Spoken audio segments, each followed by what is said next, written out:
Hey guys, welcome back to my channel for an all new episode recap of today's Days of Our Lives, February 4th, 2025. So today's episode was really more so about the soap opera and a lot of, drama involving the script that's out, right? And how it's affecting all the castmates there.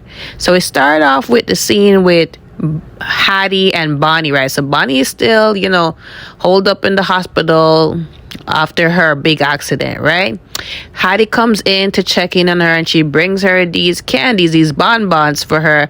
Of course, obviously she can't eat it because, of her situation.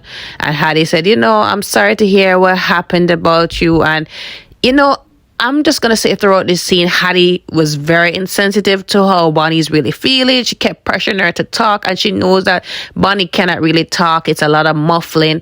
And, she also mentions, okay, how is it gonna happen? What's the future of the soap opera, being that, you don't know how long you're gonna be here. And I need to, work alongside your character in order for me to stay on the soap opera. So Bonnie muffled and, she made out to say it was Kayla that will be playing her part for a while. So she says, even though Kayla looks the part, she's not sure if she can really act the part. She doesn't have the same energy that Bonnie has. So she takes out the script, and then again, another example of her being insensitive. She wants to run the lines with Bonnie, even though she is looking like that and she can't really talk so clearly. But I don't know. But anyway, she reads through the script and she realizes that her character is being killed off, and she's outraged because she just got back on the set, and she's gonna tell Leo a piece of her mind. That's what I got.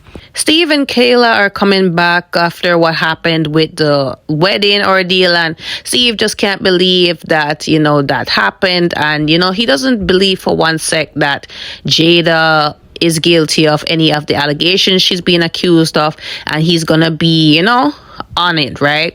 So of course he's not going to go to Sean as Kayla suggested, because he doesn't want EJ to find out that he's onto him. And he owes it to Jada, he owes it to her father Marcus, because if Marcus was alive, he would be so appalled at what happened. And they talk about Stephanie, how she's upset at everything. And, of course, it's her best friend. So, of course, she's going to be upset.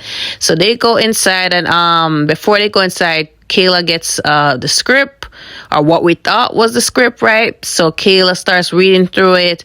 And, of course, she's anxious because she's not an actor. It's her first time, and she asked Steve to run the lines. He hesitated, but he did help her with it. So at some point, she reads through the script and she realizes that her character is going to be killed off. So she doesn't understand how that could happen, and even Hattie's character, because Hattie just came back on set. So she called Abe to kind of find out what's going on. Abe is unaware of that because he didn't think that nobody was going to be killed off. So he said that he's going to straighten it out and talk to Leo. Maybe Leo went rogue and did something on his own.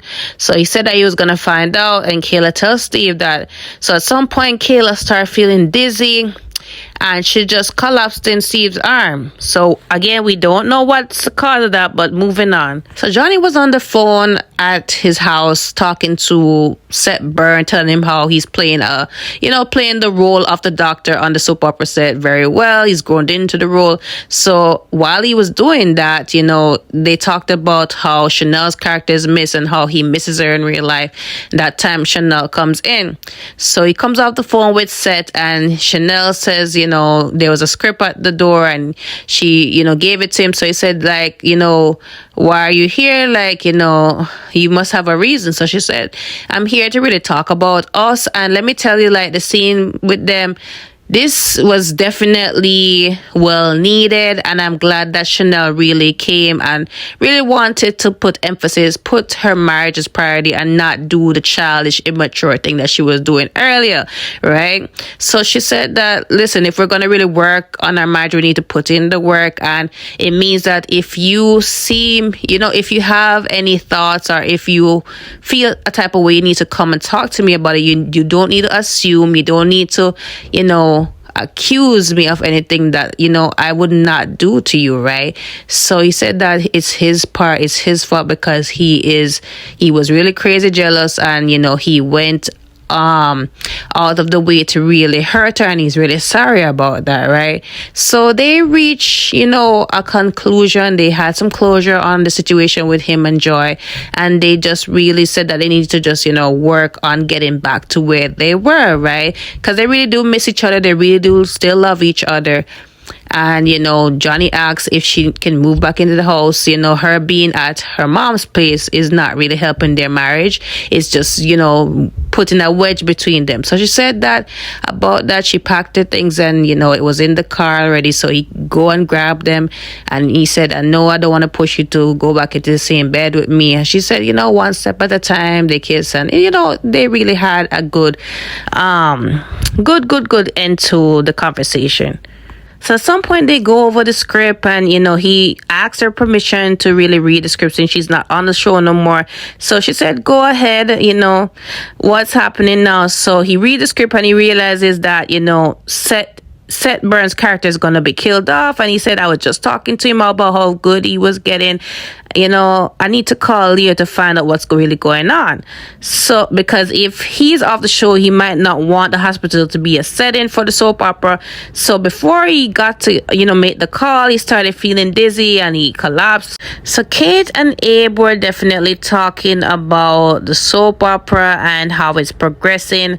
And, they think about Alex and Joy's character, and they worry. Well, Kate is worrying that, because they're seeing each other in real life, if something happens between them in real life, how is it going to affect the soap opera? It may be a big mess. So she's really worried about that, right? So they talk about, the whole thing with Alex and Stephanie, and it being a problem that affected the soap opera. So she comes in at this point. She's like, somebody call my name. So anyway, she comes in, and she, they didn't expect her because they thought that she was at the wedding. So she said that, that didn't happen. Rafe left her Jada at the altar, and, turns out that Rafe found some incriminating information on Jada, and, Sean pulled her off to the station. So, of course, they're surprised at that happening. So she said that she also did the press release for her mom coming on the soap opera, as well as, who the real lady whistleblower is. And she also said that she's quitting the job. She already had somebody that can fill in her shoes, and she just wanted to give them the heads up. So they're surprised at that. They're saying, like, want to tell us why you're leaving the job. So she said, I do love working here, I love the job, but it's because of Alex. So they're saying, Alex? She said, yeah, because it has been a problem for us being together on the soap. I understand that he's with Joy now, but, I want to just still go ahead and make this decision for myself. And, at least I tried, right? So Kate is not in full agreement with it, but she just accepts what it is, right? She did talk about Philip, and she said, that wasn't meant to be. It is what it is with that. I really want to be back with Alex. So Alex before he went to Stephanie's place, he was with Joy. They were in bed yet again, and they looked through the script, right? So they find out the new storyline involved them, having the baby, and turns out that both of their characters died. The baby, get thrown in a bush somewhere off camera, and they're surprised because, they didn't get a heads up that they're going to be fired or anything like that. So Alex sees the date on it, and it says it says April Fool's Day, right? Sorry. So he said, maybe this is a whole joke, but then, they didn't see the April Fools at the end of the script, so they want to know what's really going on there, right? So at some point, Joy talks about inviting Alex to meet her parents, this Valentine's Day trip in New York, and Alex thinks about the whole conversation he had with Stephanie about wanting to be back together. And, he said, what, maybe we need to pump the brakes on that, right? So, anyways, he gets a text message from Stephanie. Wanted to meet up and talk about things. So, Alex just, says he has to go. And Joy was saying, you can stay over. And he said, no, we probably might just be doing the same thing we were doing in bed. So, he puts on his clothes and goes, right? Joy, at some point, she's reading the script. She gets up. She starts feeling dizzy, having blurry vision, she faints. Again, I really don't know what's going on, but every time that this happens, there is an X on each of the cast pictures. So, hopefully we find out soon what's happening. But back to this conversation with him and Stephanie, he said that, I really want to be with you, long story short, and I really need to take care of this thing with joy and not make it be a further complication than it already is, because she seems very invested. She wants me to meet her parents, go out of town on this Valentine's Day trip. And Stephanie was saying, you can go, you don't have to think about this right now. He said, no, I don't want to. I have to go. Let her down gently because I really want to be with you. I'm still in love with you, right? So he leans in for a kiss and then he starts feeling dizzy. Heidi meets up with Leo, right, who is just coming from the wedding, and she said that what's the meaning of the script that I'm getting killed off. So he said, I didn't write you off in the script. I didn't do that. So she shows him the script and he's looking at it. It has all these errors and punctuation problems, and he said, this is not my writing. And she said, then if you don't write it, who did? So he's thinking maybe it's the same person, maybe Carrie, because it's not him. So again, the person in black put an X on Leo's picture, to get him out. Again, we don't know who this person is, but I feel like it's a female. It just rings female, right? So at this point, we don't know. Like I said, we don't know, but I have a big hunch that it's a female.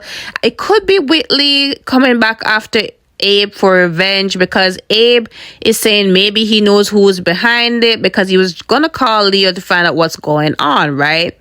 So the person had a picture of Abe, so he's the next person that this person is gonna put an X on, because right now it's on Kayla, it's on Hattie, it's on Bonnie, it's on Joy, Alex, Seth Burns, and Johnny. So at this point, they just really want to sabotage this thing. I'm not surprised if Kate is the next person after Abe, right? So Kate and Abe was saying earlier that since Hattie put the curse on the soap opera, it's been nothing but disaster after disaster. Bonnie's accident, the publicist quitting, castmates quitting, the poison donuts. So hopefully we find out who's behind this. Again, I feel like it's a female. I feel like it could be Whitley. Who else do you think could be behind that or in the black? Let me know in the comments below. Thank you for watching thus far. Don't forget to like, follow, and subscribe, and I'll see you guys tomorrow.